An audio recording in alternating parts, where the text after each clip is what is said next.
தேற்ற ஒருவரும் இல்லை என்று மனம் சலித்து போயிருக்கிறீர்கள். ஆனா இன்னைக்கு ஆண்டவர் சொல்றார், பரிசுத்த ஆவியானவர் சொல்றார், நான் உன்னை தேற்றும்.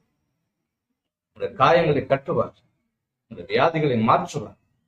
ஒவ்வொரு வியாதியும் நம்மளை நெருங்கும் போது நம்ம மரித்து போவது நலன்னு சொல்லிட்டு நம்ம யோசிக்கிறோம். ஐயோ, இப்படிப்பட்ட துயரத்துல வாழ்றதுக்கு நம்ம மறிச்சு போயிட்டா ஒரு நிமிஷத்துல முடிஞ்சிடும் என்று சொல்லி இல்லை. பிரியமானவர்களே, இன்று தேவன் உங்களை சாட்சியாக நிறுத்தும்படியாக தேவன் உங்களை வைத்திருக்கிறார். நீங்க கவலைப்படாத, மனம் சலித்து போகாது. நம்முடைய தேவன் பெரியவர், அவர் செய்கிற காரியங்களும் பெரிய காரியங்கள். அதை கலங்காது, பயப்படாது. இன்னைக்கு ஆறுதலை கூறுகிறவர்களுடைய சத்தங்கள் குறைவு, ஆறுதலை சொல்றது இல்லை.